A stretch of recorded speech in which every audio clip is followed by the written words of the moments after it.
What's up, YouTube? This is Bystander X79. Alright, guys, for today's video, we're going to be focusing in on my October 2019 ban list predictions. Alright, I'm here on the official Konami website, and I'm right now looking at the current list, and of course, we can see right here the next update for this list will be no sooner than October 14th. Alright, now, I'm still thinking, all right, we could get it on October 15th, but I like to turn around and point out, which is going to be a Tuesday. Like I said, I'm pointing out, but we're getting Dual Devastator on the 11th, which is literally the Friday before. And considering one of the cards that are actually in that set being reprinted, I don't think we're going to be seeing it this week. Furthermore, the week after, on the 25th, we're actually getting the next core booster set, Chaos Impact. All right. So again, now it would be in Konami's best interest to release it during this week. However, with Dual Devastator being just maybe 2 weeks old and a core booster set on the Friday, I don't think it's going to happen. I'm thinking we're going to probably be seeing it earliest sometime during the week of the 28th. If not, maybe during the following week of the first week of November, which will be from the 4th to the 8th. Okay, so I'm thinking the list is going to be coming within this 2-week period. All right. With that being said, we got a lot of things to consider with this upcoming list. I mean, the meta is extremely diverse. Got a lot of different decks in the meta that can top at different events. So it's even after this last list went up, the top decks still kind of remain there, but they took on some new shapes and forms. We got the Tins with their game shaping promos as well, so that's also a thing. But to be honest, there are some cards that do stand out that need to be addressed. All right, and the first one off, of course, is going to be Nightmare Mermaid. Okay, this actually was banned on the July list in the OCG, if memory serves me correctly. Okay, it's currently unlimited, but I got a feeling because of its prominence in the Orcus combo, this card has a big target on its back, and I got a feeling this is going to probably be the last we see of it. It's going to be banned here in the TCG. It just got a reprint as a secret rare in the Megatins. So yeah, usually we see maybe a reprint ban type of scenario going on with Nightmare Mermaid. So this is definitely something that, yeah, I would say is going to get banned. The next card is going to be addressing the Guard Dragon engine, and Guard Dragon Arcane is the card I'm actually choosing. A lot of people would probably say LP, but this is my thinking on this. Guard Dragon Arcane can actually special summon any type of dragon type monster out of your extra deck, basically bypassing the mechanic utilized to summon it.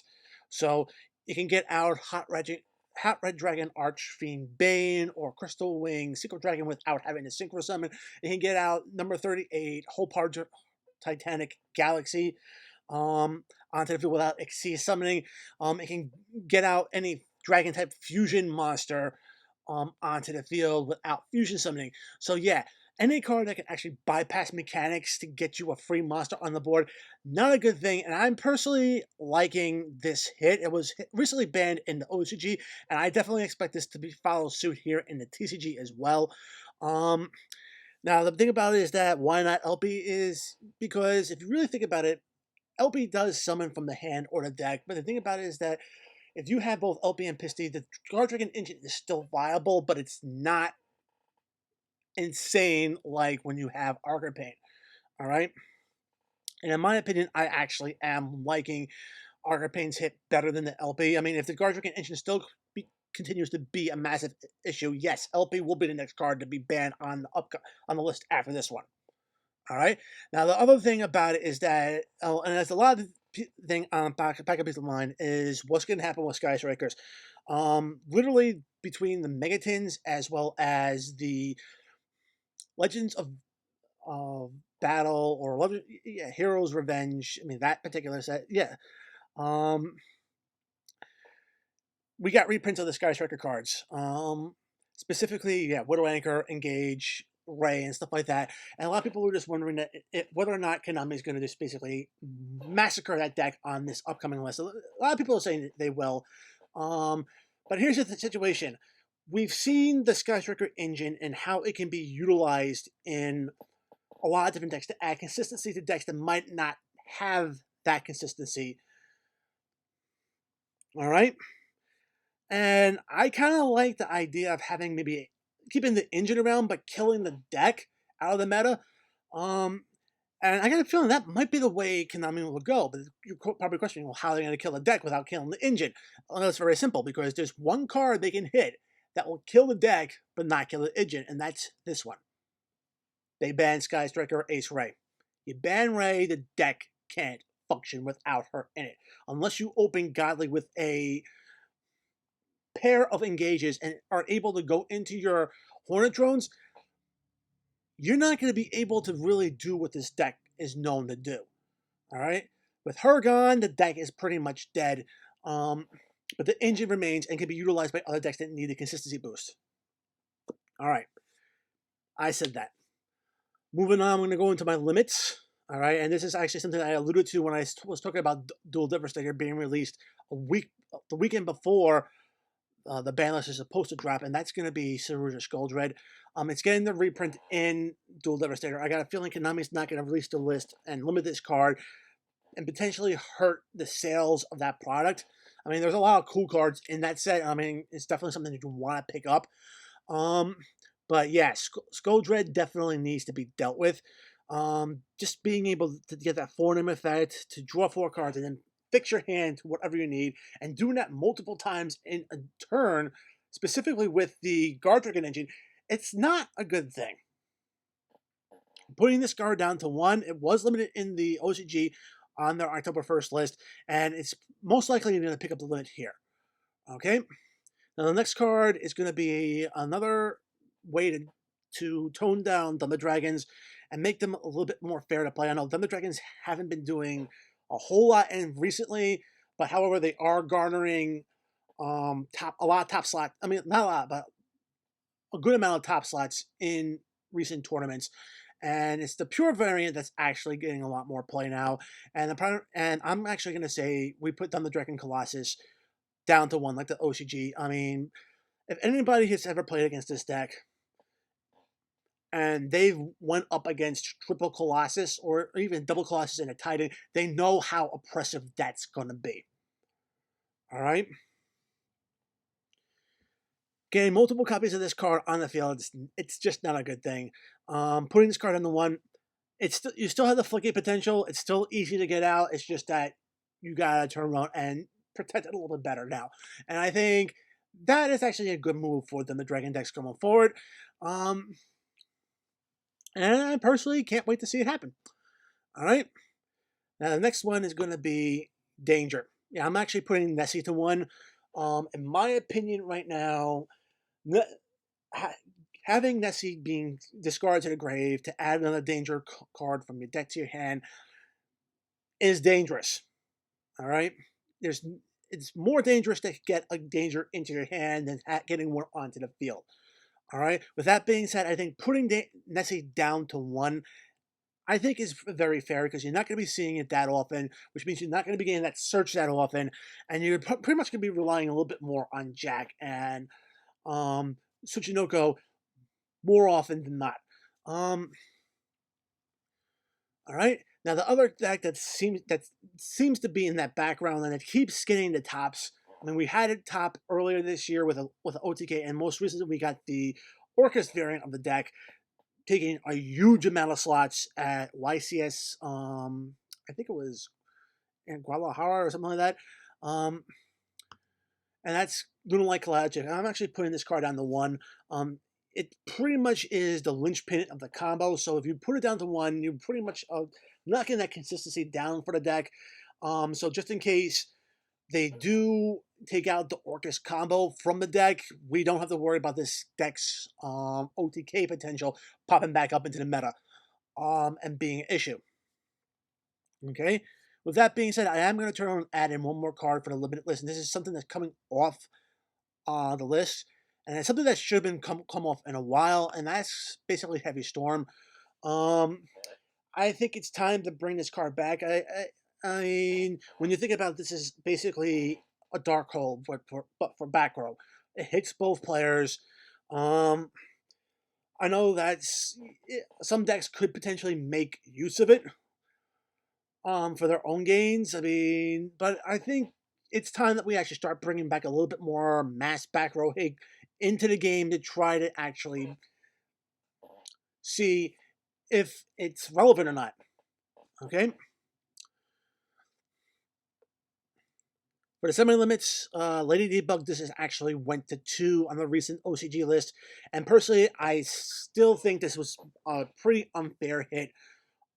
Just because Salmon Greats were doing well at the time it was put to 1, it really didn't deserve a hit like that, um, in my opinion, and it kind of punished other Cyber decks, because of it.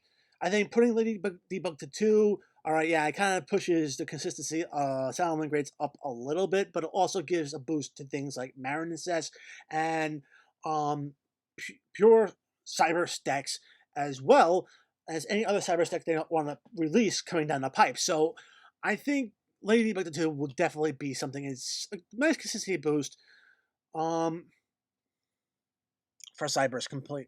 All right, and I'm putting the Dynamite Nitro Trigger Fighter on to 2. I mean, it's unlimited in the OCG.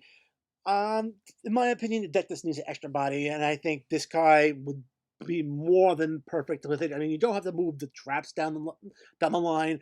Um, just having an extra body is worth it in a deck. The deck really does need it. Okay. One card that I actually saw on the recent OCG ban list for October was 1-for-1 going to 2. And I got a feeling that this is something that we actually might be seeing happening here in the TCG. Here in the TCG, we actually have the Dream Mirror archetype, which is a brand new TCG exclusive archetype. The levels of the main deck monsters are either level 8 or level 1. So if Konami really wants to push that new archetype, pushing this card down to 2 would definitely help. And it'll also help a number of other decks as well that can utilize the deck. I know Blue Eyes could get a boost out of this. And there's probably several others that could actually make very good use of it. So I think pushing this down to 2 wouldn't be that bad. All right. Going on. Pantheism and the Monarchs. It's unlimited in OCG. It's still limited here. I have no idea why they're taking so long to bring this card down. Aether was just pushed down to 2. I actually have Aether later on this list, so yeah, I'm just kind of speeding things up here a little bit. Pantheism at multiple copies is definitely something that a lot of Monarch players want to see. It'll just help with the overall consistency of the deck. And Monarchs really aren't doing much at the time, so why not give it a try and give us that consistency boost with this card and see where it goes. All right. Speaking of which, we got Soul Drain here, and the primary reason why I'm putting this card down to 2 is because if you look at the meta, we have a lot of graveyard-based decks with effects going off in the graveyard, or even the banish zones at all. And in my opinion, if we're gonna have a meta with those decks being dominant, this card needs to be at multiples for us to really have a chance to really combat that, especially more going towards the rogue tiers. I mean, the more options the rogue players can have in utilizing cards that can slow down the meta and allow them to play, the better. I say put this at 2, see what happens. I mean, I got a feeling it probably won't do it much, but hey, having an extra copy is not going to be that bad. And speaking of which, I also put Skill Drain down at 2. Primary reason, it's a blanket effect that hits both players, similar to that of Soul Drain as well. I know Skill Drain is kind of teched in some other decks from time to time. That's why I kind of put it at 2 instead of putting it unlimited. Again, put it at 2, see if it does anything. If it doesn't, it's pretty much means it's been power crept out of the game to the point where if you put it at 3, it's not going to have any impact at all. Going forward, we have for the unlimited, I'm bringing Aether off the list. I mean, Monarchs still aren't doing anything, so having this extra body in the deck really won't matter. I mean, so the real question is, do you want to go triple Erebus and triple Erebus and double Aether, or triple Aether and double Erebus? Back when the deck first came out. So that's a big question mark right there.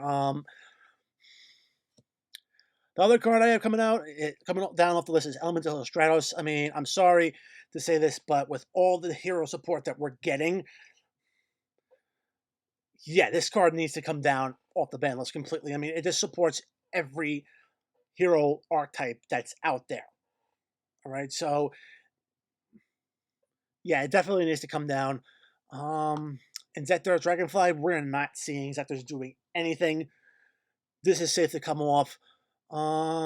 Damage Juggler, I mean, this is interesting here. It basically blocks effect damage, which is kind of interesting because it just turns around and takes out that burn damage ability, but also can reduce the next battle damage you would take to 0. I mean, during the battle phase, which is not bad. I mean, I wouldn't consider this card completely and totally broken, but still, it does have it can have some interesting niche potential, especially in the side deck. Sure, coming down, I think everybody, especially Necros players, would agree with this. Yeah, it needs to come back off. Royal Troop is the same thing. Nobody's running Gravekeepers. Gravekeepers is insanely slow. Even if you turn around and max out the turbo cards in the deck, things like Pot of Duality, Pot of Extravagance, and even Allure of Darkness still will not save this deck. I mean, it basically hits both players, forcing them to discard their cards. So, their monsters specifically. So, unless they have recovery cards like this Spirit or the Monster Reborn or something like that to bring the stuff back, minus, I mean, getting around Necro Valley, yeah, not going to matter that much. And the last card here, I'm pretty sure I'm going to get a lot of slack about this, but it is getting a reprint in the next OCG structure deck, and I got this gut feeling we might be seeing this come off. Primary reason is that if Konami's not willing to bring off floodgates like Soul Drain or Skill Drain, we need something to combat combo decks a lot better, and Max C is pretty much the single card that can do that. Because no player is going to want their opponent to draw into outs to basically stop them. Okay, like I said, this is getting a reprint in the next Warrior structure deck that's being released in the OCG. If Konami doesn't bring off the floodgates, this is the next best card that could actually help out TCG players and really put combo decks into check. I mean, outside of things like Nibiru. All right, so having more weapons to combat combo decks definitely is something that we want to see. All right. So, guys, we're going to come back over here. That's it for my predictions for the upcoming October 2019 ban list. Guys, you can sound off about my predictions down below in the comments. I would love to hear your opinions. If I missed any particular cards, let me know down in the comments as well.